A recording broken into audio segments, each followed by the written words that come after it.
नमस्कार, news point लेकर हाजिर हूं मैं राजीव। दोस्तों, कल कलकत्ता हाईकोर्ट में ईडी को झटका लगा था और आज सुप्रीम कोर्ट में फिर से ईडी को निराशा हाथ लगी है। 8 जनवरी को कोलकाता में ईडी ने इंडियन पॉलिटिकल एक्शन कमेटी यानी आईपैक पर छापेमारी की थी, जिसके बाद ममता बनर्जी ने इसका विरोध किया और छापेमारी के बीच में ही पहुंच गई थी। तो ईडी इसकी शिकायत लेकर पहले हाईकोर्ट, कोलकाता हाईकोर्ट पहुंची और सुप्रीम कोर्ट भी चली गई। कल हाईकोर्ट में ईडी ने बार बार सुनवाई टालने का आग्रह किया था कि मामला सुप्रीम कोर्ट में है, इसलिए इस सुनवाई को यहीं टाल दिया जाए। हालांकि वहां मामला बंद ही हो गया और आज सुप्रीम कोर्ट में जब सुनवाई हुई तो इसमें ईडी की मांगें पूरी नहीं हुई। ईडी चाहती थी कि ममता बनर्जी पर एफआईआर दर्ज हो और उसका आदेश दिया जाए, जो अदालत ने नहीं दिया। ईडी चाहती थी कि मामले की सीबीआई जांच हो, ये मांग भी पूरी नहीं हुई और इसके साथ ही अब अदालत ने 3 फरवरी को फिर से सुनवाई की तारीख दी है। और इसके अलावा तीसरी मांग ईडी की थी कि इनके ऊपर, ममता बनर्जी के ऊपर और वहां के डीजीपी के ऊपर एफआईआर दर्ज करने के साथ साथ इस केस को किसी दूसरे राज्य में शिफ्ट किया जाए। इन तमाम मसलों पे और इसके अलावा ममता बनर्जी के ऊपर जांच में बाधा डालने, अपराध करने, डकैती करने, जी हां, डकैती वर्ड, रोबरी वर्ड का वहां इस्तेमाल किया गया है और इन सब का आरोप लगाया जाए, जो आरोप पहले से इन्होंने लगाया और कोर्ट इसको वहां जस्टिफाई करे, लेकिन ऐसा नहीं हुआ, उस पर मुहर नहीं लगी। ईडी चाहे तो इस बात पर खुश हो सकती है कि ममता बनर्जी को नोटिस जारी हुआ है, लेकिन इससे उसके लगाए गंभीर आरोप साबित नहीं हो रहे हैं। आपको बता दूं कि आज की सुनवाई में ईडी ने पश्चिम बंगाल की मुख्यमंत्री ममता बनर्जी पर जांच में बाधा डालने का आरोप लगाया है। सॉलिसिटर जनरल तुषार मेहता ने कोर्ट को बताया कि मुख्यमंत्री ने ईडी के अधिकारियों की मौजूदगी में सबूतों को अपने कब्जे में लिया, यानी ममता बनर्जी ने सबूतों की चोरी की। और ईडी ने यह शिकायत भी की कि मुख्यमंत्री के साथ पुलिस की मौजूदगी में मोबोक्रेसी यानी भीड़ तंत्र, लोकतंत्र पर हावी हो रहा है। ईडी ने आईपैक रेड के दौरान मुख्यमंत्री द्वारा एक ईडी अधिकारी का मोबाइल फोन भी ले जाने का दावा किया है, यानी मुख्यमंत्री ने एक ईडी अधिकारी का मोबाइल फोन भी लेकर चली गई मुख्यमंत्री। जब कोर्ट ने ईडी से पूछा कि आप आईपैक पर रेड डालने क्यों गए, यह पूछा कोर्ट ने, तो तुषार मेहता जो सॉलिसिटर जनरल हैं, उन्होंने बताया कि यह 2742 करोड़ रुपए के मनी लॉन्ड्रिंग मामले से जुड़ा हुआ है और जिसमें अवैध कोयला खनन और बिक्री शामिल है। ईडी ने पीएमएलए की धारा 17 के तहत 10 स्थानों पर सर्च की थी, जिसमें आईपैक भी शामिल है। इस पर ममता बनर्जी की तरफ से वरिष्ठ वकील कपिल सिब्बल ने ईडी पर सवाल उठाए। कपिल सिब्बल ने कहा कि हम इस घटना से व्यथित हैं। ईडी ने 2 साल इंतजार क्यों किया और विधानसभा चुनाव से ठीक पहले बंगाल में छापेमारी क्यों की? यह सिर्फ पूर्वाग्रह है। सिब्बल ने दावा किया कि मुख्यमंत्री 8 जनवरी को दोपहर 12 बजे पहुंची और 12:15 बजे ही चली गईं। 8 जनवरी को सुबह दोपहर 12 बजे मुख्यमंत्री पहुंची और 12:15 बजे यानी 15 मिनट में चली गई, यानी वो वहां सिर्फ 15 मिनट ही रही। इतनी देर में इंसान क्या कर सकता है? जाहिर है सिब्बल के सवाल सीधे बीजेपी को कटघरे में खड़ा करते हैं, जो चुनाव से पहले विपक्षियों पर जांच एजेंसी के जरिए दबाव डालती है। आज सुनवाई में ईडी ने अदालत से आग्रह किया कि वकीलों को उन मामलों पर मीडिया से बात करने से रोकने के लिए स्पष्ट दिशा निर्देश यानी गाइडलाइन बनाने पर विचार किया जाए, जिनमें वे पेश हो रहे हैं।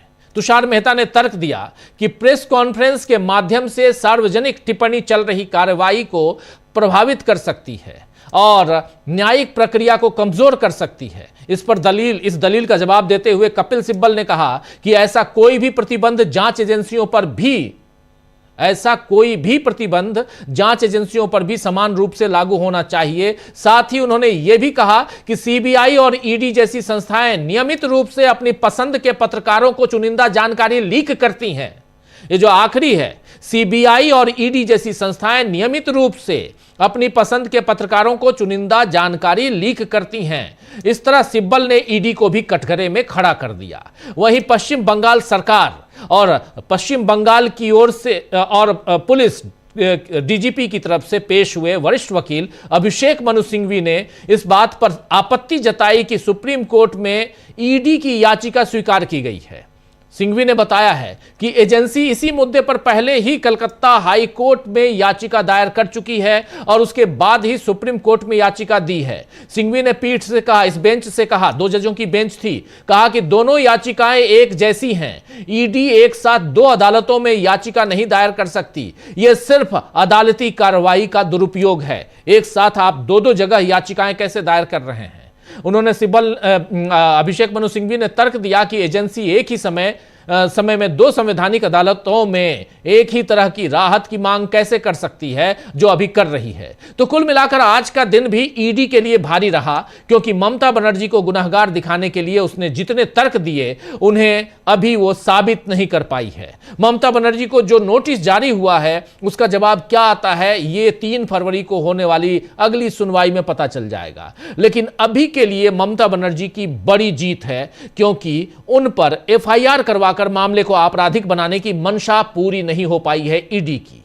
तो ईडी के मामले पर आगे हम विस्तार से चर्चा करेंगे, लेकिन इससे पहले एक जानकारी और बहुत महत्वपूर्ण जानकारी महाराष्ट्र से है। आप जानते हैं कि महाराष्ट्र में निगमों के चुनाव हो रहे हैं, नगर निगमों के चुनाव हो रहे हैं, और उसमें सबसे बड़ा जो है वो निगम वो है बृहन मुंबई म्युनिसिपल कॉरपोरेशन, मुंबई महानगर पालिका जो है वो, और उसके समेत 29 नगरीय निकाय चुनाव हुए हैं आज, और इनमें भी चुनाव आयोग पर सवाल उठ रहे हैं कि उसने उंगली पर लगाने वाली स्याही ऐसी इस्तेमाल की है जो पानी से धुल जा रही है। उद्धव ठाकरे, जो आप वोट डालने जाते हैं तो आपके ऊपर, उंगली के ऊपर एक निशान लगाया जाता है, उस निशान से आप बताते हैं कि मैंने वोट डाला है। ये जो निशान है देखिए, लेकिन इसका डेमोन्स्ट्रेशन हो रहा है, देखिए ये, और इसको कांग्रेस ने इसे ट्वीट किया है। ये देखिए, कांग्रेस ने ट्वीट किया है कि इस पर यहाँ सैनिटाइजर लगाया गया, डिटॉल का सैनिटाइजर है, और देखिए ये निशान मिट गया, ये निशान अब नहीं है, ये सारे यहाँ हैं, और यही यहाँ बताया जा रहा है। और इस पर उद्धव ठाकरे ने भी इसे इंक घोटाला कहा है। साथ ही ईवीएम की गड़बड़ी और बूथ तक वोटर्स को पहुंचने से रोकने के भी सवाल उठाए हैं। उद्धव ठाकरे ने कहा है कि ये लोकशाही की हत्या हो रही है। सुनिए जरा उद्धव ठाकरे को। शायद ये पहला चुनाव है जिसमें बहुत सारी शिकायतें आ रही है। मतदान के बाद जो इंक लगाई जाती है तुरंत वो निकाली जा सकती है। ये तो गंभीर है, और ये मुझे कुछ फोन भी आए और आपके टीवी चैनल पर मैंने देखा भी। इसका मतलब ये है कि चुनाव आयोग, और अगर मैं आरोप लगाऊं कि सत्ताधारी पक्ष है उनकी मिलीभगत है। बहुत सारे मतदाता ऐसे हैं कि उनका नाम उनको ढूंढना पड़ रहा है किस मतदार यादी में है। और स्वयं गणेश नाइक, जिन्होंने कहा था कि टांगा पलटी घोड़ा फरार का है, तो उनका मतदान केंद्र ही फरार हुआ है। तो ये बहुत सारी गड़बड़ी इस बार दिखाई दे रही है। और अभी मैंने एक लेटर प्राप्त हुआ है। हाँ, ये देखो,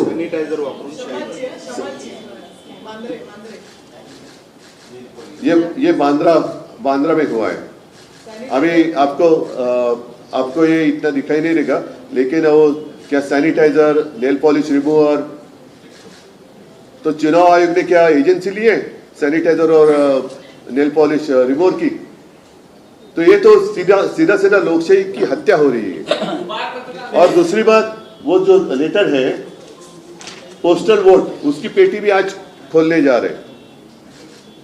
तो ये सारी बातें देखें तो मुझे ऐसा लगता है कि चुनाव कमिश्नर जो है, आयुक्त जो है, उनके ऊपर कार्रवाई होनी चाहिए। और वो किस लिए पैसा ले रहे, पगार क्यों ले रहे, सैलरी क्यों ले रहे रोज इतने साल? मतलब अभी मुंबई कारपोरेशन की इलेक्शन और साथ ही साथ अन्य जो महापालिका है उनकी इलेक्शन 5, 7, 9 साल के बाद होने जा रही है। 9 साल इन्होंने किया क्या? क्यों आपने पगार लिया है? और ये जनता का पैसा है। और अदरवाइज हमें हमारे पार्टी का एक प्रतिनिधि उनके कार्यालय ऑफिस में बिठाना पड़ेगा कि रोज क्या कर रहे हैं आप, हमें दे दो, जवाब दो। चुनाव आयुक्त भी नौकर है, वो राजा नहीं है। मतदार राजा असतो, आयुक्त नसतो।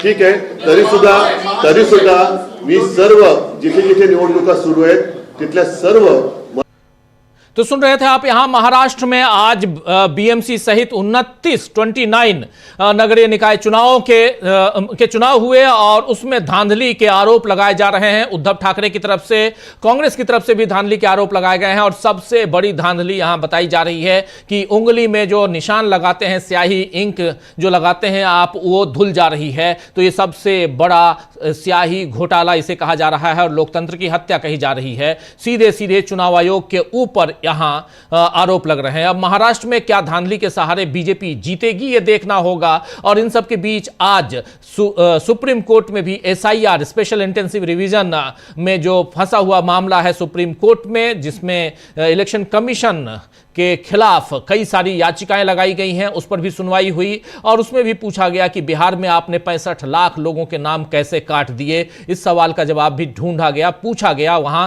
और आज जब सुनवाई हो रही थी तो चुनाव आयोग अपने आप को डिफेंड करने की कोशिश लगातार करता रहा। एसआईआर पे लगातार हम लोग आप तक पहुंचाते रहे हैं, दलीलें जो सुनवाई की हैं वो आप तक हम पहुंचाते रहे हैं और उधर ममता बनर्जी की बातें और ईडी की बातें ये हम पहुंचाते रहे। और इस बीच ये कल रिजल्ट आना है महाराष्ट्र में और रिजल्ट हम सुबह 9:30 बजे से लगातार आप तक पहुंचाएंगे महाराष्ट्र के अलग अलग। और लेकिन इस बीच आज जो चुनाव हुए महाराष्ट्र में, वोटिंग प्रतिशत देने से चुनाव आयोग ने मना कर दिया है। कहा कि चुनाव आयोग का कहना है कि हम आज वोटिंग प्रतिशत नहीं देंगे, कल इसकी काउंटिंग है तो वोटिंग प्रतिशत कब आएगा इसका कोई ठिकाना नहीं। चुनाव आयोग ने साफ साफ मना कर दिया है। कई सारी ऐसी चीजें हैं जिस पर चुनाव आयोग घिरता हुआ नजर आता है, लेकिन फिर भी चुनाव आयोग है, सरकार उनकी है। चलिए आगे बढ़ते हैं और आज चर्चा ममता बनर्जी बनाम ईडी की करेंगे।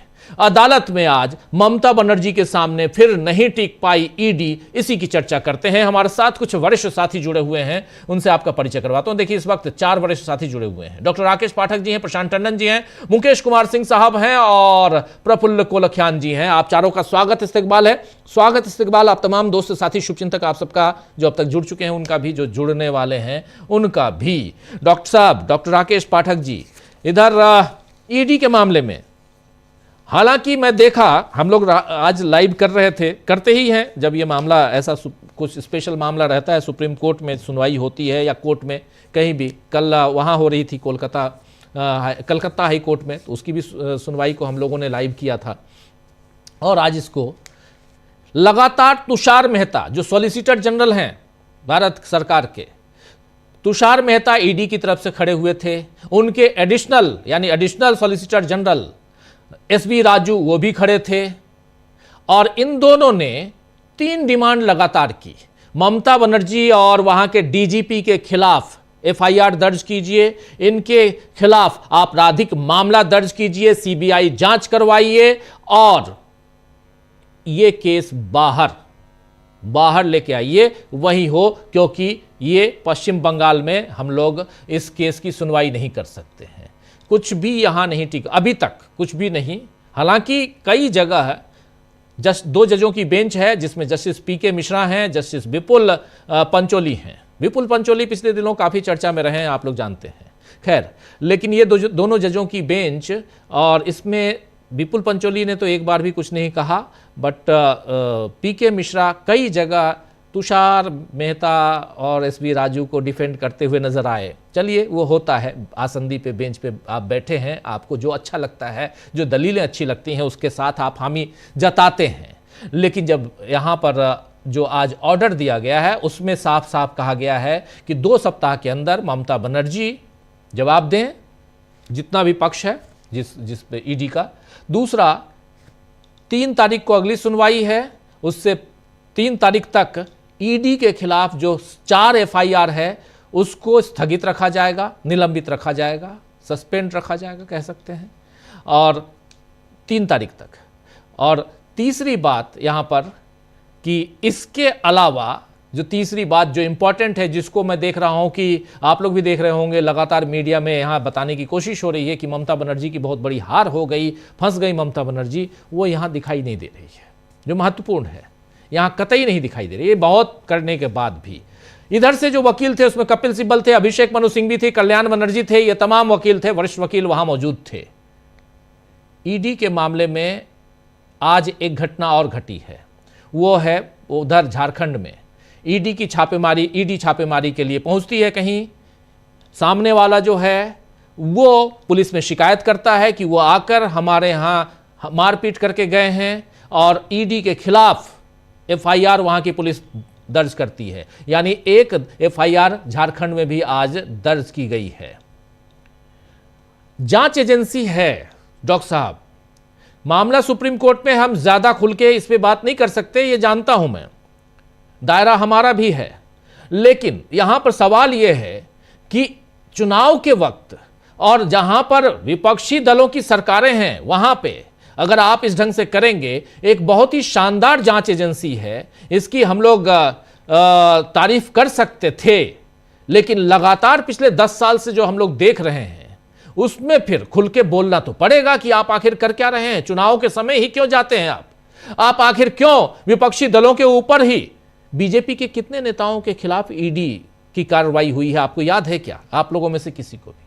डॉक्टर साहब, आप तो भोपाल में बैठे हुए हैं, अभी वहां हुआ इंदौर में जो घटना घटी, अगर ये कहीं और होता तो ईडी सीबीआई सब पहुंच जाते। पहुंची क्या कोई जांच एजेंसी? डॉक्टर साहब, आपकी बात। डॉक्टर साहब, ईडी की बात कर रहे हैं, इस वक्त आपने एक सज्जन का नाम लिया, एसवी राजू का। जी, एक वीडियो सोशल मीडिया पर तैर रहा है। एडिशनल सॉलिसिटर जनरल हैं एसवी राजू, एक वकील हैं मेनका गुरुस्वामी। उन्होंने उनकी क्या क्लास लगाई है कल हाँ, ये बता दूं कि कल कलकत्ता हाईकोर्ट में डॉक्टर मेनका गुरुस्वामी वो खड़ी थी इनके सामने। कल्याण बनर्जी थे, कल्याण बनर्जी आज भी कुछ नहीं बोले, कल भी कुछ नहीं बोले, लेकिन डॉक्टर मेनका गुरुस्वामी ने कल कहा कि ये कह रहे हैं एसवी राजू साहब कि हम यहां से कुछ नहीं लेके गए हैं, यानी ईडी ने कुछ भी जब्त नहीं किया है, तो इसको ऑन रिकॉर्ड लीजिए और इस केस को ये चाहते हैं रफा दफा कर दीजिए, लेकिन ऑन रिकॉर्ड हमको चाहिए, और ऑन रिकॉर्ड लिया है। ये मैं सिर्फ अपडेट कर रहा हूं, लेकिन आप कुछ और बता रहे हैं, प्लीज।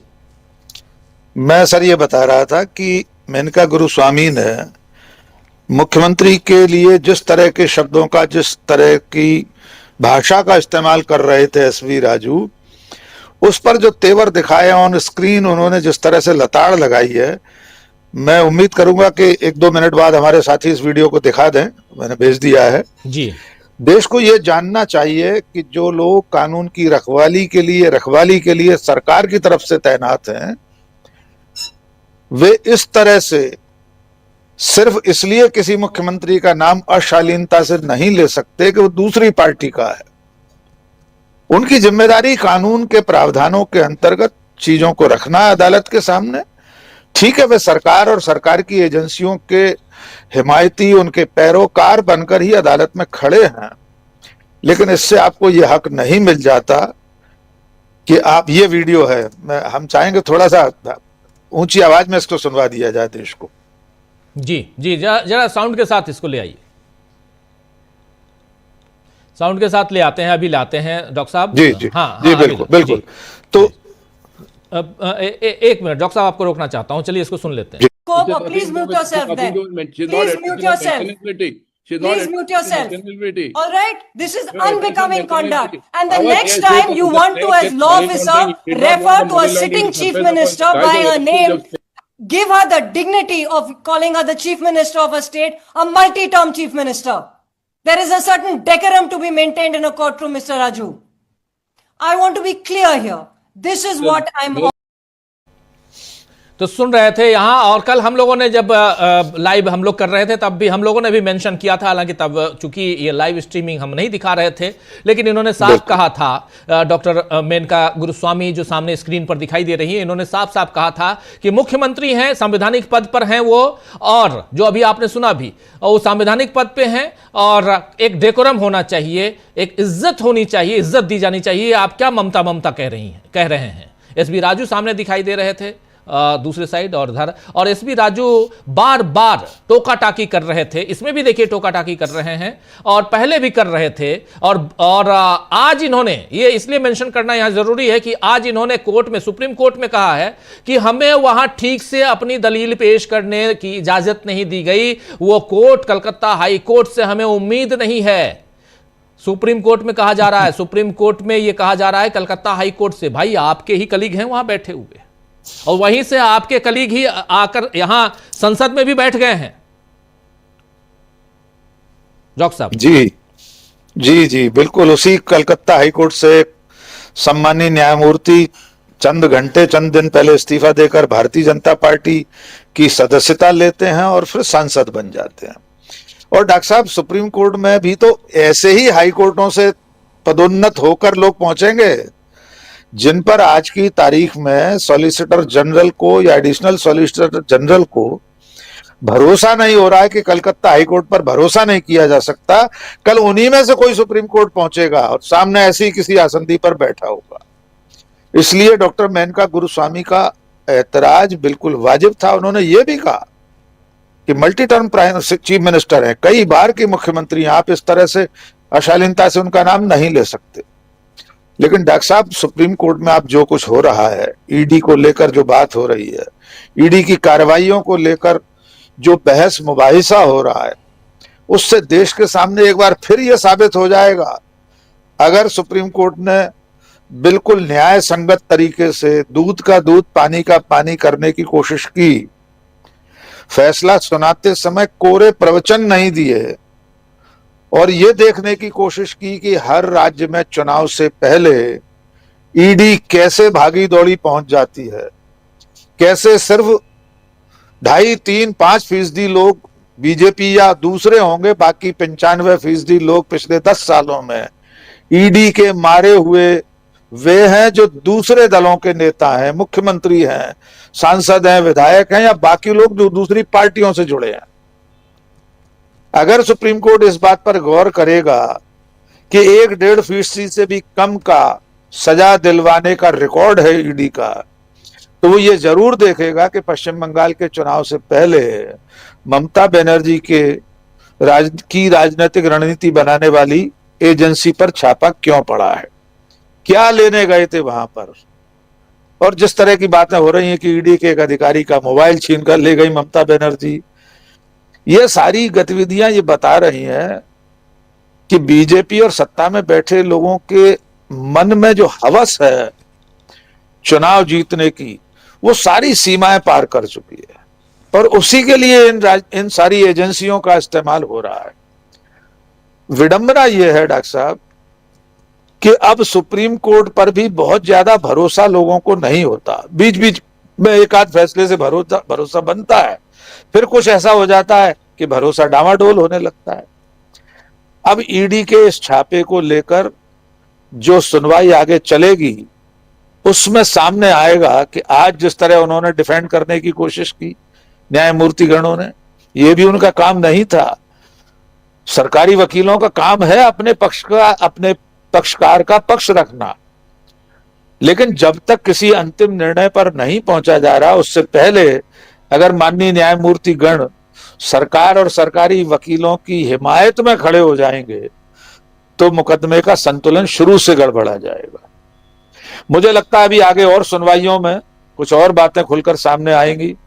ये बात भी सामने आएगी कि ईडी वहां से क्या उठाकर लाई थी, क्या उसके पास ऐसे दस्तावेज मिले, सामने दिखा दे सुप्रीम कोर्ट में। जितने 1000 करोड़ का घोटाला बताया जा रहा है उसके सबूत दिखा दे।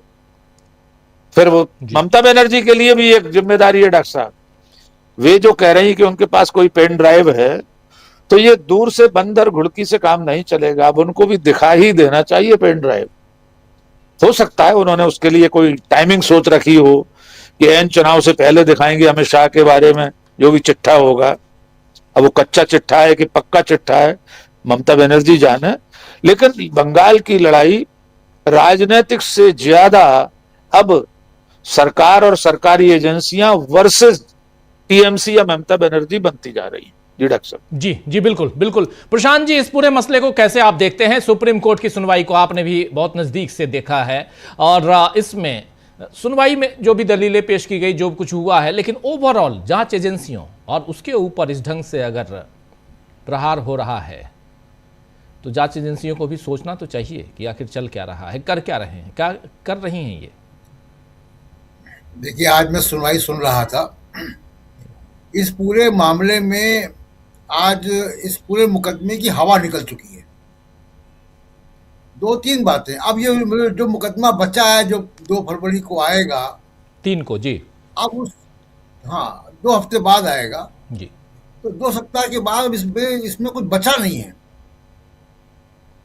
अब वो केवल एक एकेडमिक मुकदमा होगा, जो 50 मुकदमे सुप्रीम कोर्ट में होते हैं वो होगा, सेमिनार जैसा मुकदमा चलेगा। अब ये जो उसका पॉलिटिकल उद्देश्य था उस मुकदमे का, उसका पूरा दोहन ममता बनर्जी ने कर लिया। अब जरा मैं सिलसिलेवार बताता हूं कि आज की जो सुनवाई है उसमें मुख्य बातें क्या थी। देखिए, ईडी का केस बहुत ही कमजोर था। उनका पंचनामा क्या कहता है?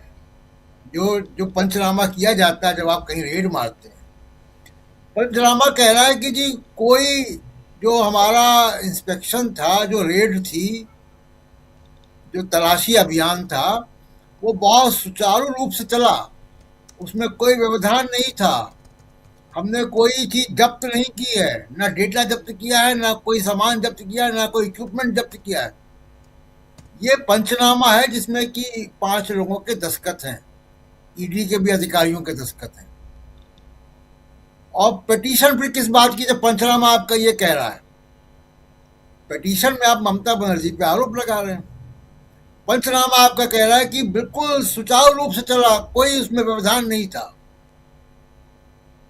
तो उसका केस बड़ा कमजोर था। वो तो माननीय न्यायाधीश थोड़ा सा जो है वो सहानुभूति पूर्वक देख रहे थे केस को ईडी का, तो उन्होंने उतना सख्त रवैया नहीं अपनाया, लेकिन वो जितना कर सकते थे किया। दूसरा मामला ये है कि आप ईडी जब गई और वो कोर्ट में कानून के प्राविधान पढ़ के सुनाए गए कि आपने इन्फॉर्म कब किया। अब ये बड़ा मजेदार है, ईडी वहां पे छापे मारती है सुबह 6:30 बजे या 7 बजे, सुबह। ममता बनर्जी वहां पहुंचती है 12:15 बजे और 15 मिनट रुकती हैं, 10 मिनट या 15 मिनट वहां पे रुकती हैं, और वहां से वो लैपटॉप और फाइल लेके बाहर आ जाती हैं जी। 12:30 बजे एक ईमेल जनरेट होता है कि हम कोलकाता आए हुए हैं और हमको यहाँ तलाशी अभियान करना है। तो यानी 5 घंटे बाद, 6 घंटे बाद आप सूचित कर रहे हैं वहां की पुलिस को। नहीं, अभिषेक मनु सिंघवी ने यहां पे ऑन रिकॉर्ड कहा है 6:45 पे ये ईडी की रेड की शुरुआत करते हैं। ईडी रेड मारती है 6:45 सुबह, और 11:35 ऑन रिकॉर्ड 11:35 पे आप ईमेल भेजते हैं कि हम आए हुए हैं पुलिस को, कि हम यहां रेड मारने आए हैं 11:35 पे। बोले ये ऑन रिकॉर्ड है। हाँ, तो ये आपने ममता बनर्जी जो वहां पहुंची या उसके आसपास आपने सूचित किया जब आपने। अब दूसरी बात है कि जो इसका पॉलिटिकल प्रोजेक्ट था, जो अभियान पॉलिटिकल अभियान था कि प्रशांत किशोर या वो आईपैक से ममता बनर्जी की पॉलिटिकल पार्टी का डेटा लेना था, वो ममता बनर्जी ने उठा लिया पहले से, तो वो विफल हो गया पूरा प्रोजेक्ट। ईडी का इस मुहिम में पॉलिटिकली, देखिए ये कोर्ट रूम नहीं है, हम तो पॉलिटिकल एनालिसिस कर रहे हैं इस मामले की। तो ईडी वहां पे पॉलिटिक्स करने गई थी। ईडी ममता बनर्जी की पॉलिटिकल पार्टी का डेटा उठाने गई थी, उसका कोर स्कैम से कोई मतलब नहीं था। वो कोर्ट में कुछ भी कहे, जो टाइमिंग है वो ये बता रही है, और जो रिएक्शन आया है वो ये बता रहा है, चाहे वो बीजेपी का रिएक्शन हो चाहे ईडी का रिएक्शन हो। तो वो एक पॉलिटिकल प्रोजेक्ट में वहां पे गए थे, जो बिल्कुल फॉल फ्लैट जिसको कहा जाए, कि बिल्कुल औंधे मुंह गिर गया वो। और ममता बनर्जी ने उसमें अपना बड़ा स्कोर कर लिया, और ये एक बड़ा सेल्फ गोल बीजेपी की तरफ से हो गया। अब इस चुनाव प्रोसेस के दौरान ईडी को दोबारा नहीं भेज पाएंगे वो, अब तो जनाक्रोश पैदा हो जाएगा उसमें। तो कोर्ट में आप कुछ भी कहते रहे, इसलिए मैं कह रहा हूं कि आज उसकी हवा निकल चुकी है इस पूरे मामले की। अब उसमें कुछ बचा नहीं, केवल वो लीगल बहस करते रहे। दूसरी बात कि आज उनका केस बड़ा कमजोर था, जो उन्होंने ईमेल जनरेट किया रेड करने के 5-6 घंटे बाद। पिटीशन आपकी कुछ कह रही है, प्रेयर कुछ कह रही है, पंचनामा कुछ और कह रहा है। कब से आपने इंक्वायरी नहीं की इसमें? अचानक आप चुनाव के आसपास आप पहुंच गए, किसी पॉलिटिकल प्रोजेक्ट में पहुंच गए। अब वहां पे कपिल सिब्बल और अभिषेक मनु सिंघवी, दो बहुत बड़े सीनियर वकील खड़े थे, उन्होंने इसका पूरी हवा निकाल दी इनके पूरे ईडी की। वो डिफेंड नहीं कर पाए, वो केवल बार बार ये कह रहे थे कि कोर्ट अपनी तरफ से कुछ कर दे। अब जहां तक कोल स्कैम का मामला है राजीव जी, कोल स्कैम में से ममता बनर्जी का, तृणमूल कांग्रेस का कोई मतलब नहीं है। आप करते रहिए जांच उसकी। नहीं तो पूछा ना, कपिल सिब्बल ने कहा ना, कपिल सिब्बल ने कहा कि 24 फरवरी 2024 को आप आखिरी बयान दर्ज करते हैं इस कोल स्कैम में, और उसके बाद अभी आपको यह दिखाई देता है कि अब जाना है, हमको रेड मारना है, तब जबकि सामने चुनाव है। इस पर तुषार मेहता कह रहे हैं कि कोलकाता में अभी, पश्चिम बंगाल में अभी चुनाव कहां है। कपिल सिब्बल ने कहा इस पे कि अगर आपको लग रहा है कि चुनाव नहीं है तो बहुत अच्छी बात है, हालांकि नोटिफिकेशन से गिर रहे थे जी। तीसरी एक इम्पॉर्टेंट बात वहां पे राजीव जी ये है कि आप वहां पहुंच गए और आपने कुछ कागज उठा लिए जो कि ममता बनर्जी के हाथ लग गए और आप नहीं कर पाए। अब आप आरोप लगा रहे ममता बनर्जी पे ट्रेस पासिंग का। ममता बनर्जी ने ट्रेस पासिंग कहाँ की है? क्या ईडी के दफ्तर में घुस गई थी वो? ममता बनर्जी अपने पॉलिटिकल कंसल्टेंट के घर गई थी, उसका लैपटॉप लेकर आई है। ईडी की कोई चोरी नहीं की है। ईडी का क्या चोरी? वो ईडी का ना ईडी की प्रॉपर्टी है वो, ना वो केस मटेरियल है, ना केस सीजर है। अगर उसको सीजर होता और उसको दर्ज कर लेते कि ये हमने सीज किया है, पंचनामे में वो आ जाता, उसको लेके ममता बनर्जी आती तो होता कि हाँ सरकारी जांच में व्यवधान पैदा कर रही। कंसल्टेंट के घर गई हैं वो अपने, तो उसमें ट्रेस पासिंग कहां से हो गई? ट्रेस पासिंग का आरोप तो वो कंसल्टेंट लगाएगा अगर वो चाहेगा तो। पुलिस कैसे लगाएगी? कोई एजेंसी कैसे लगाएगी? मैं आपके घर आ जाऊं तो आप ही आरोप लगाएंगे ना कि मैं जबरदस्ती आ गया आपके घर के अंदर, कि पड़ोसी आरोप लगाएगा कि पुलिस आरोप लगाएगी? ट्रेस पासिंग का जो विक्टिम होता है वो आरोप लगाता है। तो ट्रेस पासिंग किसकी की है ममता बनर्जी ने? ईडी के दफ्तर की तो की नहीं है, अपने कंसल्टेंट के दफ्तर या घर गई है वो और उसका कागज लेकर आई है। तो इसका मेरिट में इस केस का कुछ है नहीं। देखिए राजू जी, उसको बिना मतलब ये बढ़ाते रहेंगे, लेकिन अब आज की बात ये है कि आज इस केस की पूरी हवा निकल गई। अब जब 2-3 फरवरी को ये केस दोबारा आएगा, तब तक बंगाल की पॉलिटिक्स 2 हफ्ते में बहुत आगे चली जाएगी। अब इसमें कुछ बचा नहीं है। और हुआ यह कि ममता बनर्जी ने इसको मुद्दा उठा लिया, अपने तमाम सारे उन्होंने जो पाप धो लिए, एंटी इनकम्बेंसी वाले भी, और जन समर्थन खड़ा कर दिया। अभिषेक बनर्जी ऑलरेडी जनसभाएं कर रहे थे, यात्रा में थे जिस दौरान ये हुआ। तो अब इस केस में राजीव जी कुछ बचा नहीं है, और ये अब और इस तरीके का अभियान अब दोबारा हो भी नहीं पाएगा। जी बिल्कुल बिल्कुल, आप सही कह रहे हैं, इस तरह का अभियान दोबारा हो नहीं पाएगा। ये केस कैसा है ये आप सब जानते हैं। जल्दी से जरा उधर कोलकाता में क्या रिएक्शन है ये प्रफुल्ल जी के पास आता हूं, फिर मुकेश जी, हम तमाम लोगों को आप सुन रहे हैं, आपका विश्लेषण भी बहुत इंपॉर्टेंट रहता है। लेकिन जरा उधर पश्चिम बंगाल में इस केस के 8 तारीख से लेकर आज 15 तारीख और कलकत्ता हाई कोर्ट से लेकर सुप्रीम कोर्ट तक, आईपैक के दफ्तर से लेकर प्रतीक जैन के घर तक, ममता बनर्जी, इन तमाम मसलों को लेकर पश्चिम बंगाल में क्या हलचल है? प्रफुल्ल कोलखियान जी। नमस्ते सभी को, नमस्कार। देखिए, कलकत्ता में तो और पश्चिम बंगाल में काफी हलचल है इन मुद्दों को लेकर के, और ये अब कानून और व्यवस्था का मामला तो बन ही गया है। ये लगभग केंद्र और राज्य के तनाव के बीच हमारे फेडरल स्ट्रक्चर को भी चोट कर रहा है। इसको एकदम साफ साफ समझना चाहिए। और माननीय कोर्ट का आभार कि उन्होंने कहा है कि लार्जर इशू है, एक लार्जर इशू है, यानी कि बेहद गंभीर मामला है। और बेहद गंभीर मामला यह है उनके हिसाब से कि जो संवैधानिक संस्थाएं हैं आपस में टकरा रही हैं। और सिर्फ ये ईडी और पश्चिम बंगाल की मुख्यमंत्री या सरकार या डीजीपी के मामले में ही नहीं है, या पुलिस के मामले में नहीं है। आपको याद होगा कि कुछ दिन पहले माननीय सुप्रीम कोर्ट पर कहा गया था, जजमेंट पर कहा गया था कि इससे गृह युद्ध भड़क सकता है।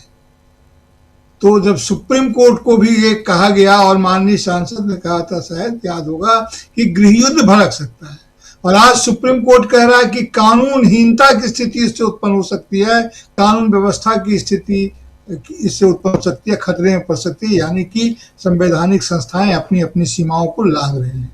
और उसी संदर्भ में सवाल को देखना चाहिए कि बिना सूचित किए हुए आप पहले कार्रवाई करते हैं, और जब कार्रवाई की प्रतिक्रियाएं शुरू होती है तब आप सूचना देते हैं।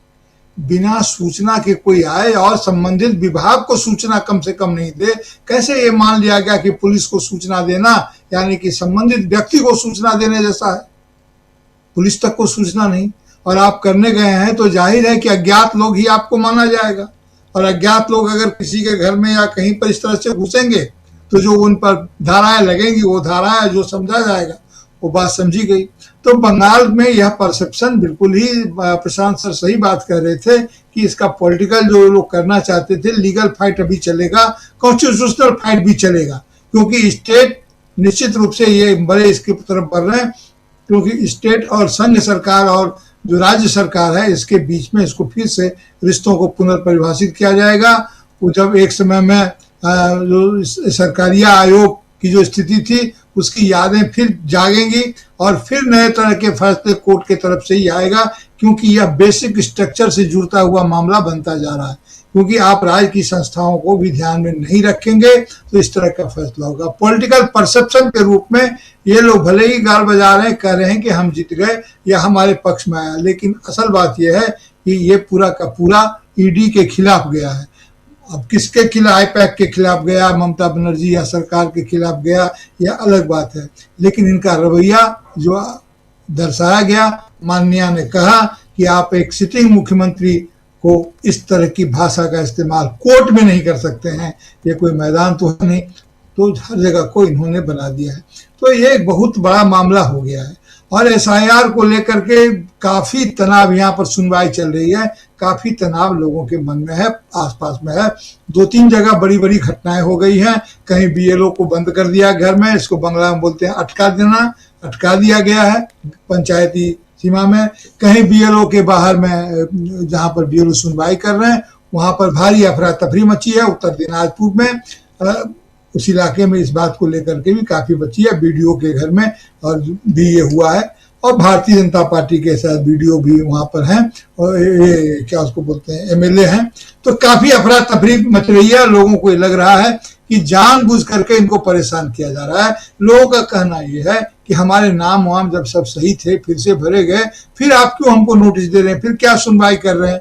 यानी कि ये जो घुसपैठिया बनाने की कोशिश कर रहे हैं यहाँ लोगों को जानबूझ करके, जिसके तरफ इशारा किया गया वो यहाँ पर सफल होगा नहीं। और इसलिए कोर्ट में ईडी जो मांग कर रही थी, आपने भी ठीक ही ये किया, रेखांकित किया है। लेकिन मैं चाकुलिया की बात करता हूँ। दिनाजपुर में जिस ढंग का मतलब एसआईआर के पास जिस ढंग का, ये उत्तर दिनाजपुर के पास, बल्कि जिस ढंग का कार्रवाई लोगों ने की है वो भयानक है। ये जो मांगने गए थे, सीबीआई जांच मांगने गए थे, नहीं हुआ। और सीबीआई जांच मांगने क्यों गए थे? क्योंकि पिछली बार ही राज्य में सीबीआई के, जानते हैं कि सीबीआई दिल्ली पुलिस एक्ट के तहत सीबीआई काम करती है, और राज्यों का परमिशन उसे चाहिए या न्यायालय का आदेश चाहिए यहाँ पर आने के लिए। तो वो नहीं हो तो सीधे आप यहाँ पर नहीं आ सकते, इसलिए वो वहां से मांगने गए थे। क्योंकि सीबीआई के साथ ये सीमा है, इसीलिए इसका इन्फोर्समेंट डायरेक्टरेट का इस्तेमाल होता है। तो उन्होंने कहा कि सीबीआई जांच कराइए। सीबीआई किस चीज की? ये जो घटना कोर्ट में वगैरह वगैरह घटी उसकी, और कलकत्ता से बाहर कराइए, ऐसा इनका आरोप लगा। और वहां पर सभी ये थे, वकील थे, और वकील थे जिनको वहां से निकालने के लिए या निकलने की बात नहीं हुई, वहां पर माननीय कोर्ट ही उनको निकाल सकते थे। इन तमाम वकीलों को इन्होंने तृणमूल कांग्रेस की भीड़ के रूप में रेखांकित किया और यह वहां सब बताया कि भीड़ तंत्र से सरकार चल रही है। निरंतर पॉलिटिकल एनालिसिस तो ये कहता है कि लगातार बहुसंख्यक और बहुमत के अंतर को मिटा देने वाली राजनीतिक पद्धति आज भीड़ के दबाव या भीड़ तंत्र की बात कर रही है, वो भी अदालत के संदर्भ में, जहां पर सभी वकील थे पेशे से, कोई आमजन तो थे नहीं, कोई पार्टी कार्यकर्ता तो था नहीं। इस बात को सुप्रीम कोर्ट को निश्चित रूप से सुप्रीम कोर्ट की नजर में है। इसीलिए सुप्रीम कोर्ट ने कहा कि लार्जर इशू है, और लार्जर इशू ये है कि ये हमारे इस तरह की कार्रवाइयां अगर केंद्र सरकार और केंद्र सरकार की एजेंसियां करेंगी और डबल इंजन में का दोहरा रवैया अगर अख्तियार करेंगी डबल इंजन के नाम पर, तो जाहिर है वो हमारे बेसिक स्ट्रक्चर को छुएगा, और अगर ये छुएगा तो हमारे देश के लिए बहुत खतरनाक है। देखा जाए इसका पॉलिटिकल तो नरेशन जो है वो परसेप्शन तो तृणमूल के पक्ष में गया है, नरेशन वहां गया है। अब हमारे संविधान में हमारे जो न्यायिक संस्थाएं हैं वो इसको कितनी गंभीरता से लेती हैं और लार्जर इशू का कितना सेंसिटिव रिजोल्यूशन निकालती हैं, रिजॉल्व करती हैं, इसकी उम्मीद हमें रहेगी कि कोर्ट पर तो हर किसी को भरोसा करना ही होगा। देखते हैं आगे क्या होता है। जी बिल्कुल आप सही कह रहे हैं, बिल्कुल सही कह रहे हैं। और ये जो विजुअल अभी आप देख रहे हैं, ये इस विजुअल को तृणमूल कांग्रेस की सांसद महुआ मोइत्रा ने शेयर किया है। महुआ मोइत्रा इस विजुअल को शेयर करते हुए अभिषेक बनर्जी चूंकि जब अपनी दलील पेश कर रहे थे तो लिखती हैं, माफ़ी चाहूँगा, अभिषेक मनु सिंघवी लिख रही हैं यहाँ पे, वरिष्ठ अधिवक्ता अभिषेक मनु सिंघवी ने आज अदालत में एक चौंकाने वाला विरोधाभास उजागर किया जो भाजपा द्वारा केंद्रीय एजेंसियों के दुरुपयोग की जड़ तक जाता है। नियम के अनुसार प्रवर्तन निदेशालय यानी ईडी को किसी भी परिसर में प्रवेश करने से पहले स्थानीय पुलिस को सूचित करना अनिवार्य है, लेकिन आईपैक छापे में तथ्य कुछ और ही कहानी बयां करते हैं।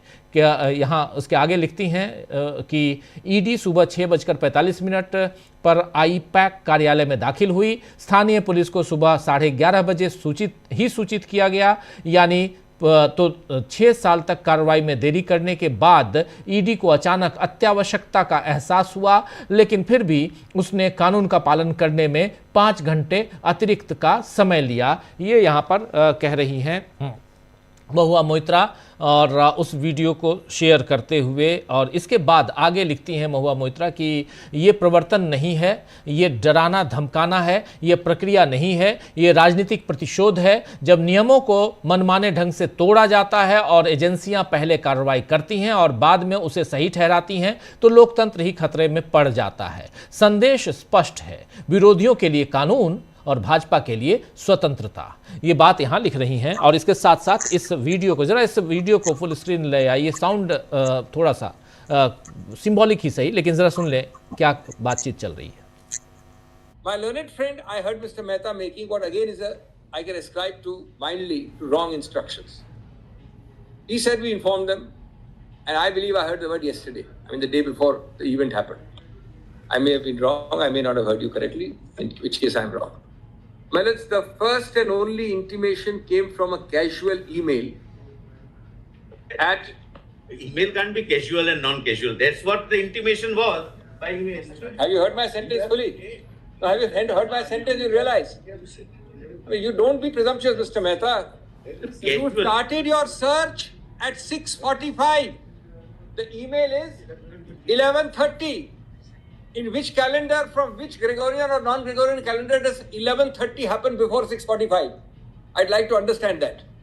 So before you interrupt, get your instructions right. That's why I say, obviously, if I'm searching his house and I send an email 11:30 to create a paper trail, I started searching the house at 6:40. First and only intimation came from a casual email. Email can't be casual and non-casual. That's what the intimation was. Have you heard my sentence fully? No, have you heard my sentence? You realize? I mean, you don't be presumptuous, Mr. Mehta. You started your search at 6:45. The email is 11:30. In which calendar, from which Gregorian or non-Gregorian calendar does 11:30 happen before 6:45? I'd like to understand that. So before you interrupt, get your instructions right. That's why. तो यहाँ साफ साफ पूछ रहे हैं कब अभिषेक मनु सिंघवी की किस कैलेंडर में 11:30 दिन का 6:45 से पहले आता है, किस कैलेंडर में है बता दीजिए। आप इंटरप्ट करने के लिए तुरंत खड़े हो गए, लेकिन उससे पहले पूरे सेंटेंस को तो सुन लीजिए। यहाँ साफ साफ अभिषेक मनु सिंघवी ने यहाँ अपने अंदाज में यहाँ अपनी बहस को अंजाम तक पहुँचाने की कोशिश की और एक बड़ा खुलासा किया कि आप जो अभी कह रहे थे प्रफुल्ल जी कि पहले इंटीमेशन पुलिस को आप इंटीमेट कीजिए कि हम आ रहे हैं, उसके बाद आप छापेमारी कीजिए, लेकिन आपने ऐसा नहीं किया। आप जाकर पहले अपना काम करते हैं और 5 घंटा लगाते हैं। यही बात महुआ मोइत्रा भी लिख रही हैं और इसी बात की चर्चा हम लोग भी शुरुआत से कर रहे हैं। आना चाहता हूं मुकेश जी आपके पास। मुकेश जी, कैसे देखते हैं आप इस पूरे मसले को? देखिए, सुप्रीम कोर्ट में आज क्या हुआ इसकी बातें आपने बताई, लेकिन कुछ छूट गई है। मैं जरा उस तरफ भी इशारा करूं और दर्शकों की समझ के लिहाज से। सुप्रीम कोर्ट गया कौन था? Enforcement directorate. क्यों गया था? हमें साहब वहां अपना काम नहीं करने दिया गया, हमारे साथ गलत हुआ, हमारे साथ ऐसे दुर्व्यवहार हुआ, हमारे कामकाज में, सरकारी काम में, सरकारी प्रक्रिया में विघ्न डाला। किसने डाला? ममता बनर्जी ने खुद डाला। कौन है? स्टेट की पॉलिटिकल हेड है, चीफ मिनिस्टर है। अब ये तो हो गया घटनाक्रम। उसकी जो बारीकियां हैं आपने भी उजागर की, यहाँ कब शुरू हुआ, कब हुआ, ममता क्या ले गई, नहीं ले गई, इसकी बात भी अन्य पैनल के लोगों ने बहुत विस्तार से बताई है। लेकिन जो नहीं बताई है, जरा आइए उन पर गौर करें कि अगर आप यहां प्रेयर में क्या कहने गए सुप्रीम कोर्ट से? पहली प्रेयर आपकी ये है कि साहब जो हाई कोर्ट में हमारे खिलाफ मुकदमा दर्ज कराया गया है, यानी ईडी के लोगों के खिलाफ जो मुकदमा दर्ज कराया गया है, मेहरबानी करके उसको क्वैश किया जाए। पहली बात। दूसरी बात आप कहने गए हैं कि साहब इनके खिलाफ कार्रवाई हो, इन्होंने जो है वो कॉन्स्टिट्यूशनल स्कीम ऑफ थिंग्स में जो है वो दखलंदाजी की है चीफ मिनिस्टर ने। चलो भाई, उस पर आपको कोई रिलीफ नहीं मिली। आपको रिलीफ मिली क्या है? आपको यहां से क्या? और मैं तो कहता हूं कि सुप्रीम कोर्ट ने इतनी दरिया दिली दिखाई है, इतना सुना आपको, इतना आपके प्रति सॉफ्ट रहे वो, फिर भी क्या दिया आपको? 14 दिन का नोटिस पीरियड। अच्छा जी, ठीक है, इस बारे में इनसे जवाब पूछ लेते हैं।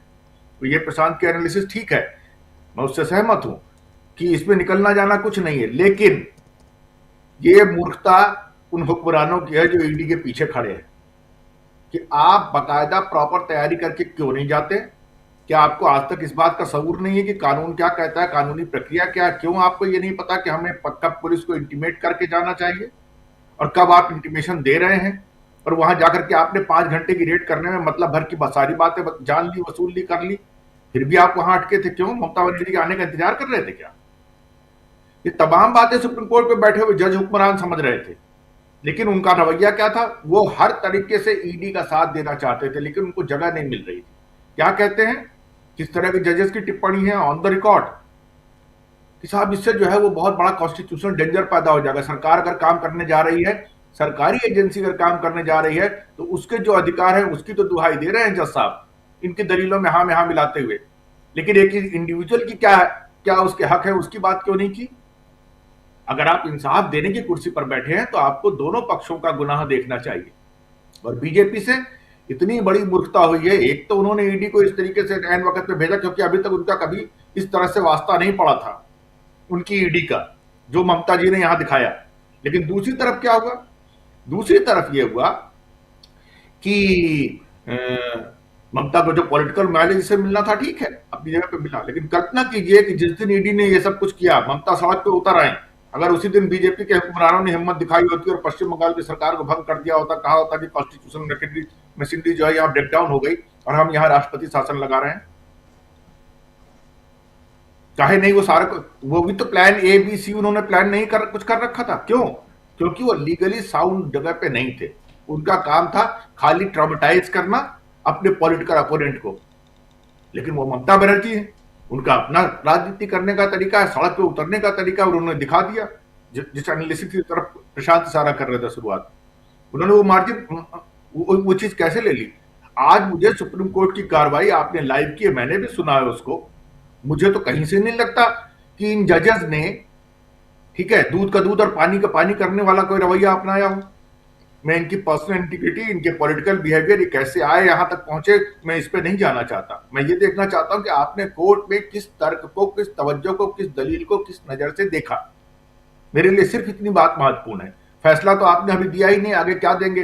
भाई आप मांग रहे थे दूसरे राज्य में हमारी सुनवाई करवा दो, उन्होंने नहीं दी, तो दिया ही नहीं, कुछ भी नहीं। उन्होंने क्या किया? नोटिस थमाया, पेपर कर दिया, एक नोटिस दिया है कि 2 सप्ताह में जवाब दीजिए, कुछ नहीं है, इसके अलावा कुछ नहीं है। और बीजेपी इसी पे प्रेस कॉन्फ्रेंस कर रही है। मुकेश जी, बीजेपी इसी पे प्रेस कॉन्फ्रेंस कर ली कि ममता बनर्जी को बड़ा झटका। बीजेपी के चाहने वाले जो लोग हैं उनको लगा अरे बाप रे क्या हो गया।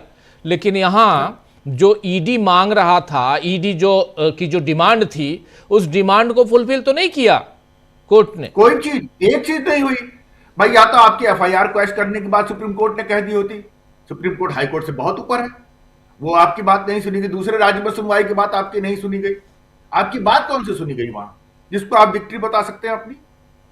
वो है ही नहीं, बताएंगे कैसे? सुन लिया जो, ये बात तो सच है कि 10 मिनट का मामला सुनने का था ये। सुप्रीम कोर्ट इसमें क्या इंटरवीन करेगा? जैसे ही आप ये कहेंगे कि हाँ साहब ईडी को जो है वो अंतहीन अधिकार दे दिए जाएंगे चुनाव आयोग की तरह, जैसे उनको दे दिया गया है एक अजीब सा पार्डन, उसका मतलब क्या होगा? क्या इन जजों को नहीं निपटा देगी वो ईडी?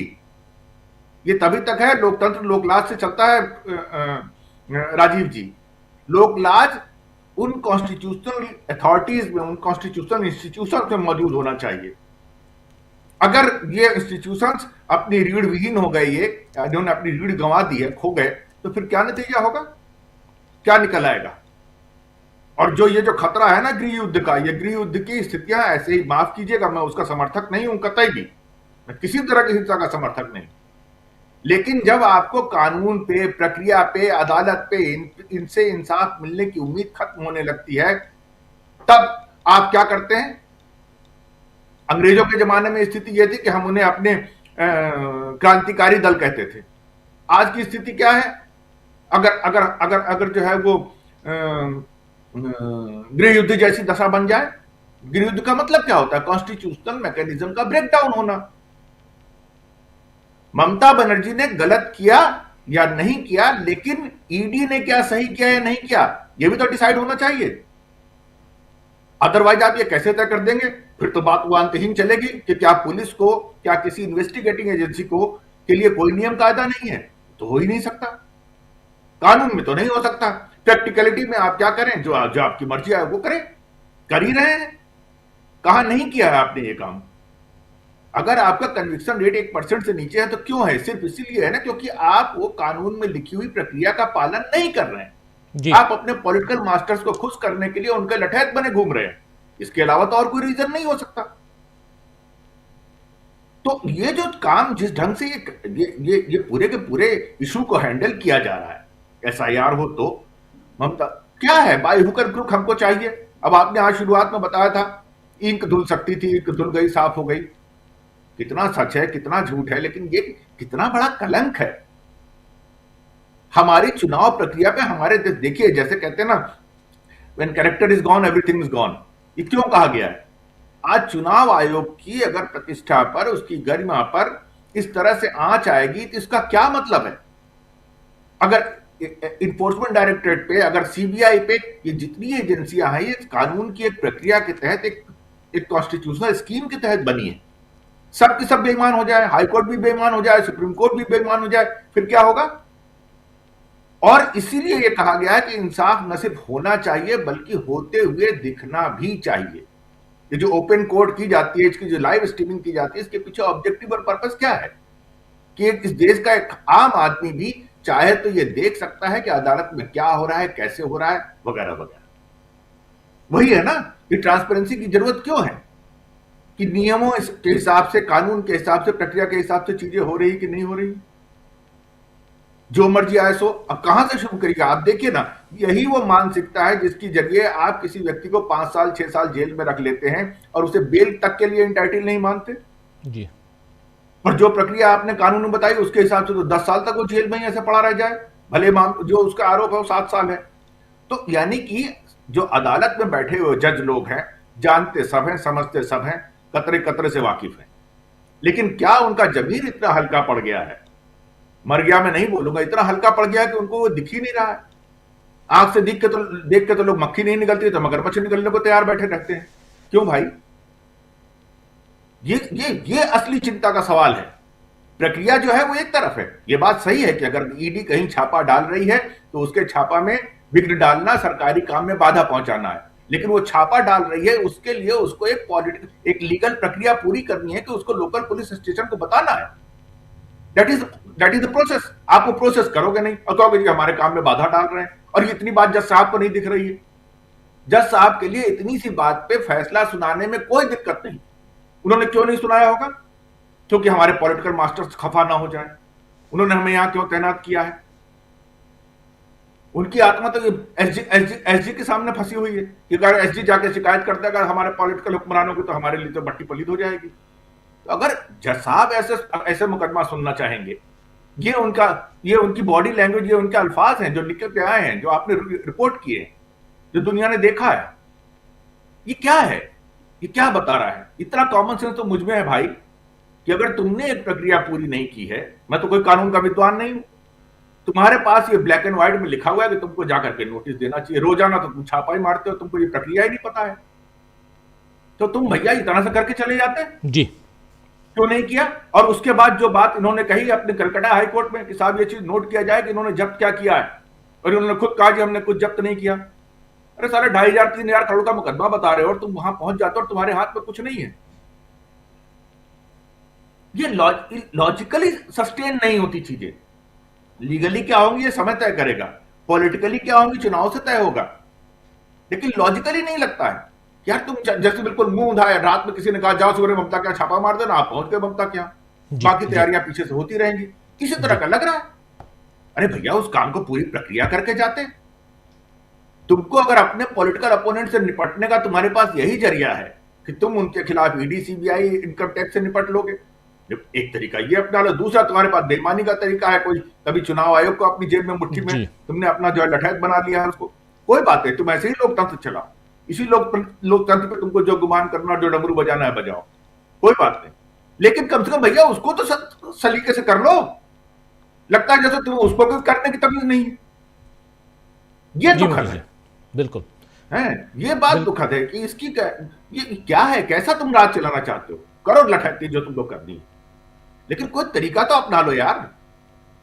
तुम्हारे तो जुबान नहीं फूटती, ट्रंप कुछ बोल दे तो तुम्हारी जुबान नहीं फूटती, और देश में 10 चीजें होती हैं तो तुम्हारी जुबान नहीं फूटती, पब्लिक रोती, गंदा पानी पीती, मरती तो तुम्हारी जुबान नहीं खुलती। अरे भैया कहां, कोई तो जगह बता दो कि जहां तुम्हारे अंदर संवेदनशीलता हो। अब तुम्हारे लोग जो है बैठ कर प्रेस कॉन्फ्रेंस करेंगे, ममता को झटका लग गया, देश के लोगों की आंखों पर पर्दा पड़ा है, किसी को ना अकल है ना बुद्धि है कि कोई कुछ देख सके समझ सके, बहुत बढ़िया है, फिर तो ऐसे चलो, चलाते रहो लोकतंत्र, देखे कहां पहुंचता है। जी राजीव। जी जी जी बिल्कुल। डॉक्टर साहब एक बार दोबारा आपके पास, और इसका थोड़ा सा पॉलिटिकल एस्पेक्ट समझने की कोशिश करते हैं, इम्पैक्ट क्या पड़ेगा इसका। और चूंकि 5 राज्यों के चुनाव हैं, बहुत महत्वपूर्ण चुनाव हैं, और यहाँ पर ये न ही महाराष्ट्र है, न ही हरियाणा है, न ही दिल्ली है, और न ही बिहार है। ये 5 राज्य जो हैं उसमें से एक राज्य में इस वक्त बीजेपी की पूर्ण सरकार है, पूर्ण रूप से, वो है असम। उसके अलावा पुदुचेरी में एनडीए की सरकार ज़रूर है, बीजेपी सहभागी है, मगर पश्चिम बंगाल सबसे महत्वपूर्ण है जहां पर बीजेपी चाहती है कि उसकी सरकार हो, लेकिन 2024 के रिजल्ट को देखिए, लोकसभा का रिजल्ट, उसमें बीजेपी पिछली दफा से आधे पे सिमट के रह गई थी। तो उस लिहाज से बहुत महत्वपूर्ण है ये चुनाव, और ऐसे चुनाव में ईडी को शुरुआत में झटका लगना, इसके क्या मायने हम देख सकते हैं, समझ सकते हैं, पॉलिटिकल इम्पैक्ट इसका क्या पड़ सकता है, इसका इम्पैक्ट वहां के वोटर्स पर क्या पड़ सकता है। एसआईआर आप करवा रहे हैं लगातार, तो ये एसआईआर, ईडी, जांच एजेंसियों के और भी दुरुपयोग या सदुपयोग जो कह लें, इन सब का और इन सब के बीच बीजेपी कहां खड़ी नजर आती है इन 5 राज्यों में, और खासकर पश्चिम बंगाल में। डॉक्टर साहब, पहले अभिषेक मनु संघवी जो पूछ रहे थे उनसे कि किस कैलेंडर में 11:30 बजे 6:45 से पहले आते हैं, तो ग्रेगोरियन कैलेंडर की बात कर रहे थे, तो हम उनको एक मशवरा दे सकते हैं कि एक नया कैलेंडर जारी होना चाहिए जिसको मोदीरियन कैलेंडर कहा जा सकता है, अमृतकाल का, मोदी जी के नाम से।